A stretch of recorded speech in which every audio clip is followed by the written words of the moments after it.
Les soirs, les lapis a tombé, nous pas qu'à se camper, nous pas qu'à dormir. Nous camper, nous pas qu'à dormir dans la de l'eau pour nous garder, pour nous casser les têtes.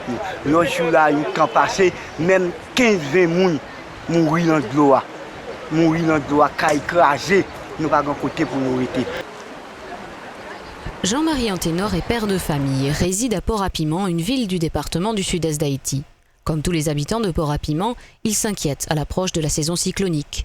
Il craint de nouvelles crues de la rivière qui longe la ville et qui l'expose à des risques d'inondation et accroît la fragilité de la population. Si on prend la distance allant de la rive droite vers la rive gauche ici, c'est très très grand. Dans le temps, on n'avait pas toute cette largeur pour le lit de la rivière. Donc avec les activités d'érosion qu'on a eues dans les montagnes, et donc la ville de Port-à-Piment était devenue très vulnérable aux inondations. Face à ces risques qui menacent Port-à-Piment et ses habitants, le Programme des Nations Unies pour le développement et le groupe d'initiative pour un Port-à-Piment nouveau, le GIPPN, se sont associés pour construire un mur de gabion pour protéger la population. Donc c'est un projet financé par le PNUD au montant de 150 000 $ américains. Et c'est un projet qui a double objectif, c'est un projet à haute intensité de main-d'œuvre et c'est un projet pour la protection de la ville de Port-à-Piment. L'origine du problème, c'est le déboisement, parce qu'on n'arrête pas de déboiser.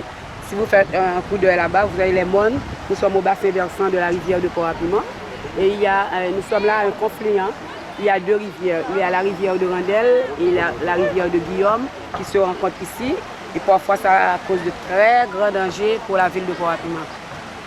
En tout, 250 emplois temporaires ont été créés pour la construction d'un mur de gabion de 250 mètres. Le gabion est une sorte de casier fait de solides fils de fer tressés contenant des pierres. On l'utilise pour construire un mur de soutènement ou une berge artificielle. Les gabions sont disposés parallèlement aux rives pour lutter contre l'érosion.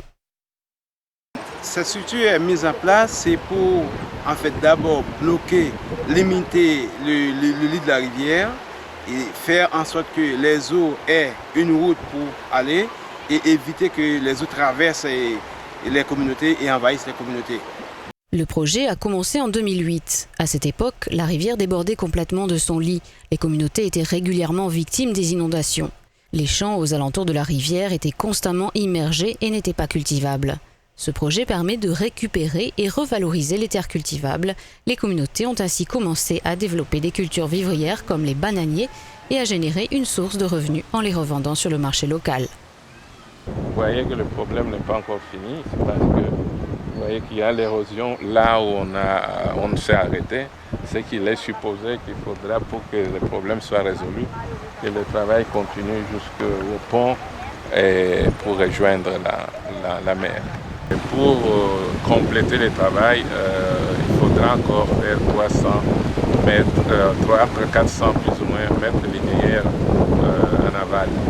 On peut dire que c'est un projet qui est conçu par les gens de la commune. L'organisation GIPPN, ils ne font pas que ces activités-là, mais c'est un ensemble d'activités qui en fait nous rassure pour nous les PNUD que le travail va continuer parce qu'il y a une prise une appropriation communautaire. Outre l'importance de ce projet dans la protection de la ville et de ses habitants, il permet également de protéger le système d'irrigation de Grand Pass, qui a été lourdement affecté par les nombreux passages des cyclones et des intempéries depuis 2008. Le problème que nous avons, c'est que nous avons toujours un problème de l'eau, parce que le système, c'est dans la rivière là où il passe. Donc à chaque fois qu'il y a une inondation, à chaque fois qu'il y a un gros la pluie, à chaque fois cyclone, le système est toujours en défectuosité. Donc ça demande soit réparation et après dernier cyclone Jeanne, donc on n'a pas besoin de l'eau du tout. Le système est complètement brisé. Le projet de réhabilitation du réseau d'eau potable de Port-à-Piment a été financé par le PNUD à hauteur de 97 000 $ américains. C'est l'association Combit pour Port-à-Piment, KPP, qui l'a mise en œuvre entre la fin 2010 et la première moitié de 2011.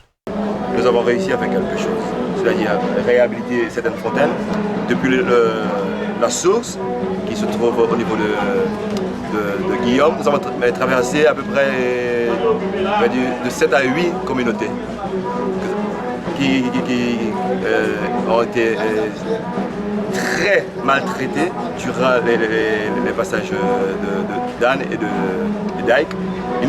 Ils ont dû parcourir à peu près 2 ou 3 km pour s'approvisionner en eau. Et une eau qui n'était même pas potable, parce que c'est là que les bêtes, on allait laver, baigner les bêtes, et là également ils prenaient de l'eau. Donc de là nous sommes fiers de ce que nous avons pu faire, afin que les gens puissent se sentir confortables et boire une eau qui est potable.